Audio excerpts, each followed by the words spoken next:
오늘도 레전드 채널을 방문해주셔서 대단히 감사합니다. 시연통쾌의 감동 눈물 레전드 사연 바로 시작하겠습니다. 안녕하세요. 여기 저만큼 기가 막힌 일을 겪은 사람이 또 있을까 싶어 이렇게 사연을 보내게 되었습니다. 저는 자영업을 하고 있는 남자입니다. 영업직, 사무직, 막노동 등등 안 해본 일 없이 이것저것 다 해본 사람입니다. 사업해서 성공해보겠다고 젊을 때 이곳저곳 다니면서 목돈을 마련하기 위해 꽤 애를 썼어요. 그렇게 사람들한테 고개 숙이고 자존심 꾹꾹 눌러가며 돈을 모았고 30살 중반이 넘어서야 가게를 낼 수 있었고 평생을 기다려온 순간이었기에 가게 오픈하고 나서는 한 달 동안 집도 안 가고 쑥식하며 일을 했던 것 같아요. 그런 저희 노력을 하늘이 알아주시기라도 했는지 첫 달에 기대도 안 했던 수입이 나왔고 그때부터 저는 몸을 갈아 넣어서 일을 했습니다. 저에게는 여자친구가 있었어요. 9년을 좀 넘게 제가 20대 시절부터 아무것도 없을 때부터 만나 지금이 제가 될 때까지 옆을 묵묵히 지켜준 여자친구였어요. 제가 가게를 운영하기 시작하고 너무 바빠서 여자친구를 못 만나게 되자 어느 날 여자친구가 그러더라고요. 오빠, 우리 결혼 언제 할 거야? 요즘 오빠 나한테 소홀하고 서운해. 내가 얼마나 오랜 시간 기다렸는데 자존심 상하게 먼저 고백도 안 하네. 오빠 가게 안정화 시킬 때까지 기다리려고 했는데 내 속이 답답해서 도저히 못 살겠어. 라고 말하는데 아차 싶더라고요. 먹고 사느라 바빠 9년, 그러니까 거의 10년을 기다려준 여자친구에게 소홀했구나. 지금 아니면 안 되겠다. 결혼해야겠다. 마음을 먹었습니다. 가게 오픈하고 그 해 12월에 저와 여자친구는 결혼을 했어요. 그리고 참 신기한 게 여자친구, 그러니까 아내와 결혼을 하고 나서 일이 정말 술술 풀렸습니다. 원래 제 가게가 나이 지긋하시거나 직장인들 퇴근하고 술 한잔 먹게 하는 그런 컨셉이 고즈넉한 느낌이었는데 이게 우연찮게 SNS에 입소문을 타면서 젊은이들이 빼곡하게 제 가게의 자리를 잡게 된 겁니다. 어디서들 보고 왔냐고 하니 모르셨냐고 요즘 여기 SNS에서 분위기로 난리라고 하며 저에게 게시글을 보여주는데 달린 댓글만 수백, 수천 개. 이제 됐구나 싶었지요. 정말 그렇게 젊은이들 사이에서 문정성시를 이루고 친절한 서비스 대응에 시너지를 얻어서 많은 돈을 벌게 되었고 조금 무리를 해서 번화가에 가게를 하나 더 내었어요. 처음에는 투박하고 볼품없는 인테리어인데 이게 화려한 가게들이 많은 번화가에서 통할까? 너무 무리하는 건 아닐까 했는데 웬걸? 2호점까지 말 그대로 초대박이 난 겁니다. 저의 가게에 전매 특허 슬러시 과일 소주가 완전 대박이 났고 정말 돈을 쓸어 담았어요. 돈이 생기자 아내가 먼저 생각나더라고요. 돈이 없어서 젊은 커플처럼 근사한 데이트 한번 못하고 연애 시절을 보낸 것 같아 마음이 계속 쓰였는데 이제 원 없이 행복하게 해주자 라고 마음을 먹고 아내에게 돈 걱정하지 말고 마음껏 쓰라고 만든 카드를 건네주었습니다. 아내는 처음에 괜찮다고 필요 없어 라며 연신 거절했다가 저희 권유에 그제서야 카드를 받고 고맙다고 잘 쓰겠다고 하더라고요. 돈을 제대로 벌어본 적도 만져본 적도 없으니 쓸 줄도 몰랐던 아내는 카드를 받고 그냥 치킨 배달음식 이런 것만 시켜 먹었습니다. 그러다 배달음식에 질렸는지 아는 언니와 함께 백화점 쇼핑을 나간 거예요. 거기서 완전히 눈이 뒤집혔지요.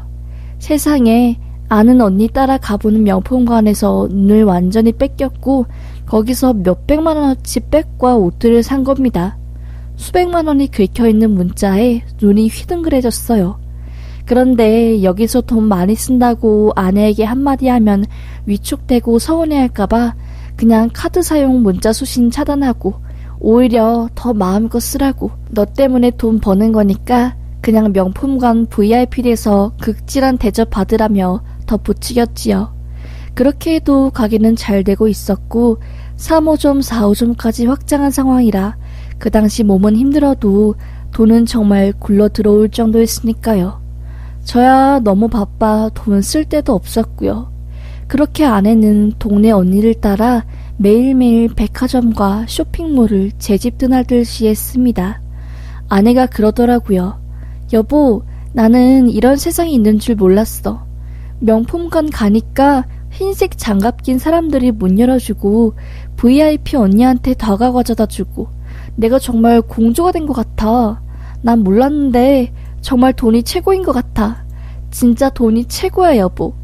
고마워. 나에게 이런 세상을 알게 해줘서. 하면서 정말 사탕 물고 있는 아이처럼 눈이 휘둥그레지고 행복해하는 표정을 지으며 말하더라고요. 그 모습을 보는데 어찌 화를 낼 수 있겠습니까? 그런데 문제는 아내의 씀씀이 사치가 걷잡을 수 없이 심해졌어요. 심지어 손수건 하나까지 명품으로 휘두르려 하고 지나가는 사람들 가방이나 브랜드를 보며 평가하고 급을 나누기 시작했어요. 여보, 저 여자 가방 짭인 것 같지 않아? 저게 얼마짜린데 저런 여자가 저걸 들고 가. 난 솔직히 지하상가나 시장에서 옷 사는 아줌마나 여자들 이해 안 돼. 그딴 거적대기 살 바에 큰돈 주고 튼튼하고 오래 입는 명품 사지. 하면서 예전과는 점점 다른 아내의 모습으로 변해갔습니다. 사람이 뭐랄까 약간 오만해지고 시건방해졌다고 표현하는 게 맞는 것 같아요. 이제는 안 되겠다. 더 이상 여기서 내가 개입을 안 하면 와이프 이거 정말 쇼핑 중독이라는 병 되겠다 싶어 카드를 가져가려고 생각을 하고 있는데 공교롭게 4호점 가게에 사건이 터진 겁니다. 거기 알바생에게 손님이 술을 마시고 시비를 걸었고 참다 화가 난 알바생이 손님을 조업해버린 사건이었어요. 물론 알바생이 손님에게 그런 것은 잘못되었지만 그 손님 친구들이 현장에 있던 상황을 영상으로 찍었는데 완전 100% 저희 알바생이 잘못하고 시건방 떠는 것처럼 영상이 찍혀 유포가 된 겁니다. 한순간에 호평으로 가득했던 저희 가게는 마녀사냥으로 인해 벌점 테러와 댓글 테러가 어마어마해졌고 걷잡을 수 없이 상황이 안 좋아졌습니다. 덩달아 갑자기 음식에서 나온 눈썹 같은 이물질이 사진 찍혀 인터넷에 올라갔고 경영 악화에 4호점을 폐점하니 같은 3호점, 2호점 그리고 본점에까지 타격이 어마어마하게 가더라고요. 줄줄이 도산했습니다. 저당 잡아서 빌린 돈으로 어떻게든 본점이라도 막아보려 했지만 한순간에 사람이 나락으로 가더라고요. 직원들 월급에 가게 임대금까지 전부 매출로 감당할 수 없어 마통에 대출까지 받아내다가 결국 빚밖에 남지 않았습니다. 그런데 빚보다 더 설글픈 게 따로 있더라고요. 짠든하게 변해버린 아내의 태도였습니다.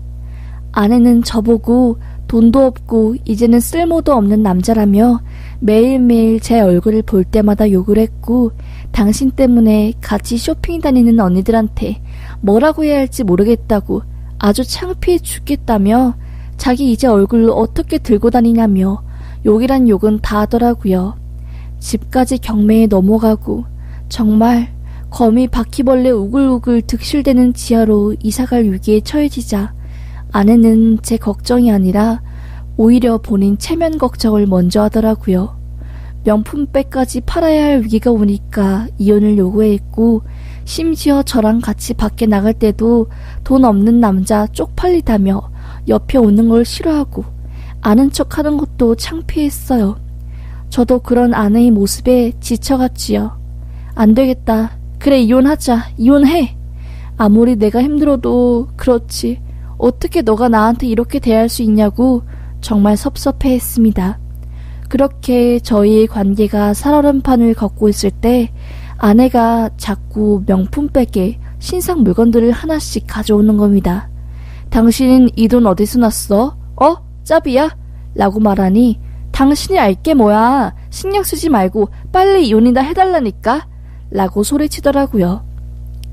아내의 그런 태도에 너무나 질려서 할 수 없이 이혼 절차를 밟게 되었어요. 그러다 충격적 사실을 알게 되었습니다.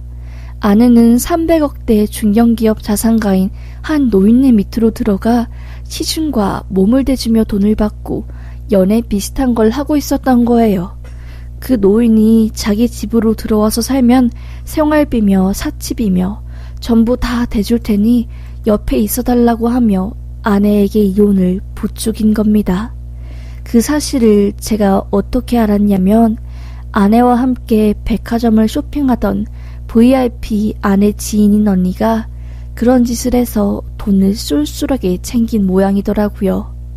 아내가 붙잡은 노인은 돈 때문에 자식들이랑 뿔뿔이 흩어지고 파탄난 성격 때문에 마누라까지 이혼하고 떠나간 아주 악명 높은 돈 많은 그런 사람이었더라고요. 그 노인을 브로커인 그 백화점 쇼핑 같이 하는 언니가 연결해 준 거였고요.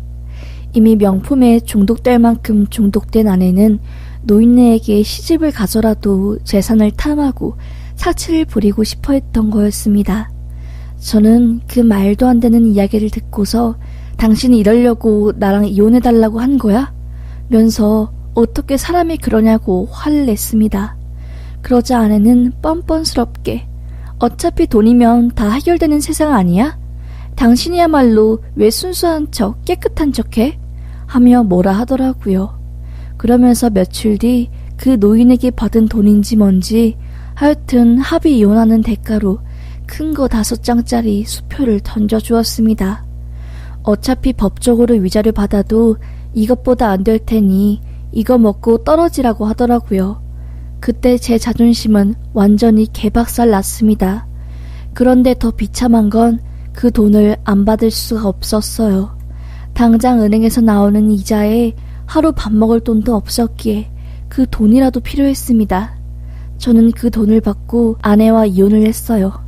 이혼 후 아내는 인사도 없이 그렇게 쌩하니 저를 떠났고 그 노인네 집에 들어가 더러운 짓거리를 하며 돈을 펑펑 써대고 살더라고요.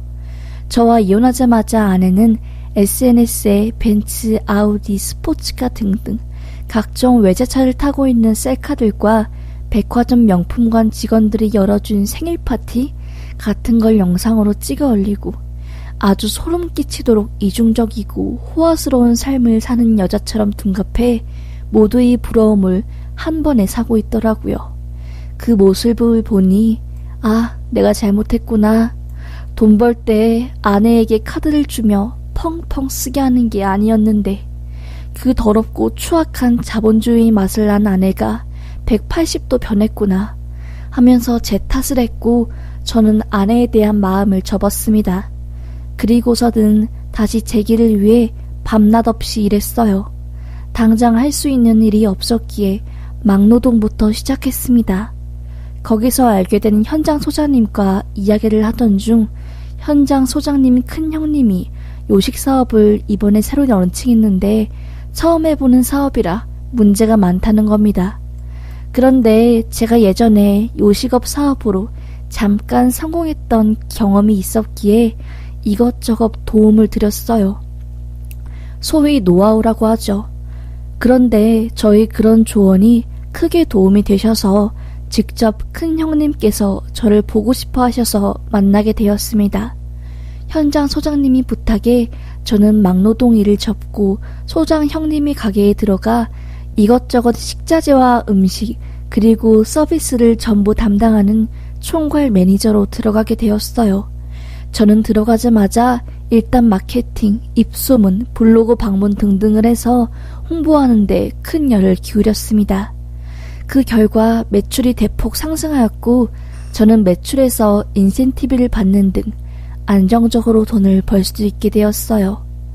저는 거의 사장님이 가게의 동반 사업자처럼 열심히 일을 돕고 노하우를 아낌없이 쏟아냈고 사장님 가게는 그 지역의 6호점까지 낼 정도로 인기가 좋아졌습니다. 저도 당연히 각 지점을 돌아다니며 관리하며 그에 걸맞는 억대 연봉까지 받게 되었고요. 그렇게 다시 일어나니 사업으로 실패했던 그 기억들이 이제는 노하우가 되고 경험이 되더라고요. 상처가 아물어서 좋은 걸음이 된 거였지요. 딱 3년 일하니까 아파트 살 돈도 생기고 자동차도 사게 되었고 지하 단칸방에서 탈출하게 되었습니다. 역시 열심히 사는 사람은 하늘이 버리지 않구나 라며 하루하루 행복하고 감사하는 삶을 살고 있었어요. 그런데 어느 날 갑자기 전 아내에게서 문자가 한 통 온 겁니다. 잘 지내고 있어? 라고요. 참네. 돈 때문에 나 버리고 노인네한테 홀라당 넘어간 아내가 갑자기 연락이 온다는 게 어이없어서 그냥 무시하고 씹었지요. 그러자 아내는 하루에 수십 통도 넘게 전화와 연락이 오는 겁니다. 뭐하고 살아? 그냥 갑자기 보고 싶어. 나 당신이 너무 그리워. 당신 지금이라도 우리 만날까? 라면서요. 확 짜증나서 전화 다 씹고 번호 차단했습니다. 그렇게 있던 중 밤 늦게까지 가게 상황을 보고 집으로 들어가려고 하는데 무슨 새까만 거적대기 같은 걸 걸치고 머리는 산발이 된 한 여자가 저희 집 앞에 쪼그려 있더라고요. 아니 뭔 6.25 시대 때도 안 보일 법한 그 집 깽깽이가 남의 집 앞에서 자고 있어? 라고 하고 툭툭 치며 내쫓으려고 하는데 얼굴을 자세히 보니 아내인 겁니다. 아니 그렇게 고상하고 명품 좋아하는 여자가 갑자기 웬 거짓골에 얼굴엔 뭔 놈의 상처가 이렇게 많이 생겨서 나타났지? 하는 마음에 깜짝 놀랐어요. 우리 집은 어떻게 알고 왔냐고 몰골은 또 그게 뭐냐고 막 캐물었더니 갑자기 아내는 엉엉 울며 저에게 그간 있었던 충격적인 일을 폭로하는 겁니다. 알고 보니 자기가 물었던 노인네는 엄청난 폭력 속에 주먹을 막 휘두르는 사람이었고 와이프와 자식들도 그걸 참다 못해 노인네를 떠난 거였어요. 노인네가 처음엔 와이프에게 살갑고 뭐든 다 해줄 것처럼 자기 죽으면 재산은 전 와이프 거라고 하며 달콤한 말로 살살 굴렸지만 얼마 지나지 않아 본성을 드러낸 거죠.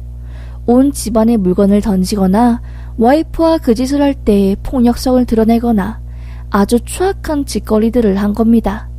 이미 SNS에서는 와이프가 재벌 2세 어린 남자한테 시집가서 호화로운 삶을 사는 걸로 소문이 나 있었기에 전 아내는 자신이 체면을 유지하기 위해 버티고 또 버티다가 안 되겠어서 그 집을 뛰쳐나온 거랍니다.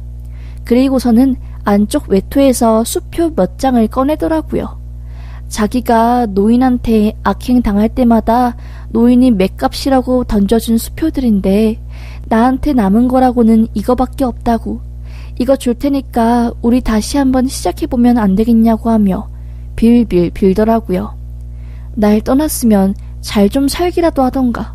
왜 이런 몰골로 찾아와서 사람 마음 흔드는 것인지.